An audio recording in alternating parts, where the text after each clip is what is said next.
And welcome back, guys, to another episode of Tristian's Reef. So in this episode, we're going to take a look at the setup of my 60-gallon Softie tank. For those of you that don't know, due to my intense lighting, high flow, and other factors, I've decided to remove all of the softies from my main display into their own tank. I've kept most of this build under wraps, but for some of my fans, shout out to XCLUSIVE, they've been asking about this tank and I'm not one to disappoint. So first off, let's talk about equipment and rockscape. For this build, I decided to enlist the help of a good friend and overall awesome person on my LFS, known only as Grandmaster.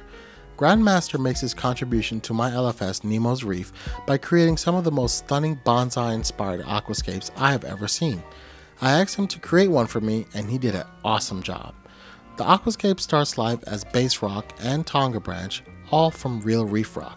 These are then cut to angles, make flat mounting points, shaped, and then painstakingly assembled into the rockscape you see here. Some of these rockscapes can take upwards of a week to create. The end result is a one-piece structure perfect for mounting frags and showcasing corals. After watching Grandmaster create some of these scapes, I decided to try my hand at it by adding to a structure he had partially started. This was the end result. My aquascape is comprised of around 60 pounds of real reef rock, shelf, and also base rock. So what I actually did to this structure was went ahead and used additional tonga branches to make more bonsai platforms. I secured these platforms using a special type of epoxy used for mounting different rock structures to each other. It's some special stuff. It's not the epoxy that you really find from the local LFS, but it works really well and dries like stone. One of the things I found difficult when creating the structure was waiting in between pieces. You really have to wait for pieces to dry before you go ahead and start building the next layer or the next structure. The other thing I found difficult was to not add additional pieces to the base or to try and build off of the base the way that you usually do when you're doing a rockscape. It was hard to keep it as one structure, but I think I managed fairly well, and you guys will see that in the final product when this is in the tank. The next step was the actual tank itself. Now, I went with a regular standard Marineland rimless 60-gallon cube that I then drilled with an eShop's mini overflow. I found this to be a very cost-effective way of doing this project, and although it would have been nice to go with another custom tank, I'm pretty pleased with the Marineland tank and the ease at which it drilled. So plumbing this guy was actually fairly easy. I decided to go with a standard Herbie overflow with a full siphon drain and an emergency drain. To make things easy, I used standard PVC with some silicone flex tubing, and this went with my SKIMZ SM118 pre-built sump and also the SKIMZ SN123 skimmer.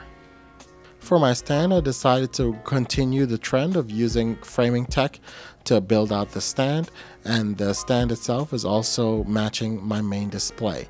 Now I'm going to wrap this stand with a matching livery to match my big display, which will make everything in this room tie in very easily to each other. The stand will have 3 open sides to make things easier on maintenance. Now, to get things started here, we went ahead and filled up the tank with some good RODI water, added some salt, and decided to get this cycle started. So for my water movement, I'm going to be using 2 J-Bow PPWs to bring flow to the tank. Now, inside of the tank, the aquascape looked amazing. I was blown away by how awesome it was, very simple to use. It was easy to move around and get right into the correct position. And overall, I think it fits the aesthetic of the stand and the tank very nicely. Originally, I was thinking about going bare bottom, but I couldn't help myself, so I ended up picking up 2 bags of CARIBSLA Reef Floor Special Grade sand to match my main display. From here on in, things progressed actually pretty quickly. Now, I had already cycled some Marine Pure Tech media in my main display for about 2 months or so leading up to this project, so I was pretty good with biological filtration. So I went ahead and added in some tester corals to the tank, as well as 2 fish and a bottle of Fritz Turbo Start in order to get things started. So within about 24 hours, my corals started opening up, beautifully. Now, the one thing we haven't talked about up until this point was lighting. And don't worry, we'll get to that in a couple of minutes. So one of the things I noticed right after moving in some of the softies to this tank was that they were opening up much larger in the lower flow and lower lighting compared to my main display. This was telling me that I had made the right choice. The other thing that I noticed while setting up this display was an unusual cloud in the tank, and I guess this was caused by adding in the turbo start as well as the live sand and a bunch of other particulate matters. But just to make things a little bit easier on myself, I decided to go ahead and use a utility UV sterilizer that I had laying around in order to get the water cleared up. It cleared up really clear in about 24 hours, which just made things all the more better. So now let's talk about lighting. One of the things I wanted to do with this tank was to keep it simple. This is not an SPS Reef, there's not going to be any SPS inside of it, and I really wanted to keep both the filtration and the lighting as simple as possible. And for this case, I was planning on using just a single XR15 with a diffuser.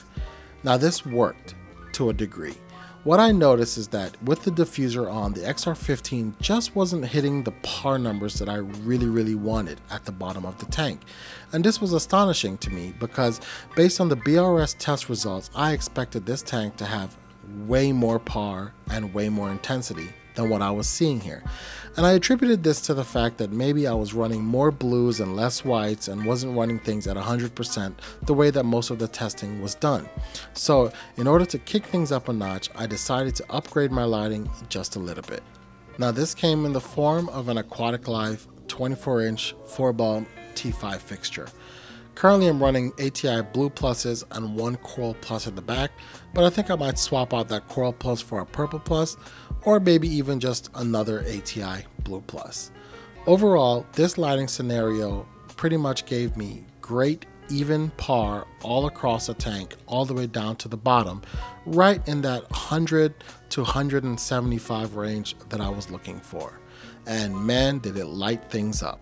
Now, as far as livestock is concerned, I decided to just move a couple of my euphyllias, a few tester A cans, and maybe a scolia or two into this tank just to see how things were and how things really opened up. And so far, everything is doing great. One of the other guys that made it into this tank was actually that world's most expensive hermit crab that I had added to my refugium. I found him trucking around in there and decided, you know what, this tank would be a great place for him because there's lots of sand area and there's no competition from any other crabs to take away his home. So with everything else doing great, including the euphilia that I have added, I decided that I'll spend this upcoming week going ahead and cementing these guys in place to right where they need to be. And I'm looking forward to moving all of the softies out of my tank by the end of the week. So although things were moving along pretty swimmingly, so to speak, even before this video launched, I went ahead and made some equipment choices, mostly, due to my own preferences. And one of the things I got rid of was the SKIMZ skimmer. It's not that I wasn't happy with it or anything like that. It's a great little skimmer, but I just couldn't get it dialed in, and I felt that it had too many options to dial in. It was also seemed pretty finicky when I fed the tank and was prone to overflow because of the operating height that I had it in. So went ahead and I swapped that out for a Reef Octopus 110 INT, which has been doing great and doesn't overflow when I feed the tank. Now, as far as the bio balls or the Max Spec Nanotech bio balls that I added to the tank, they've been doing pretty well also. I'm very impressed with how easily they made this tank cycle, and so far I'm reading pretty much 0 nitrates, 0 phosphates, and the tank is holding fairly steady. I'm not having any issues with any algae blooms that I can see other than the standard diatoms and brown stuff that's on my sand bed, and that's nothing a cleanup crew won't take care of. So things are not all complete. I still have to remove that temporary UV sterilizer, and I also need to go ahead and do some cable management as well as building the wrap to go around my stand. But ultimately, I'm very pleased at the process this tank is going through right now. It's been a fairly nice and even cycle for me, and I'm not really having much issues. I can't wait to start adding some shrimp and corals to this tank, and I'm really looking forward to that.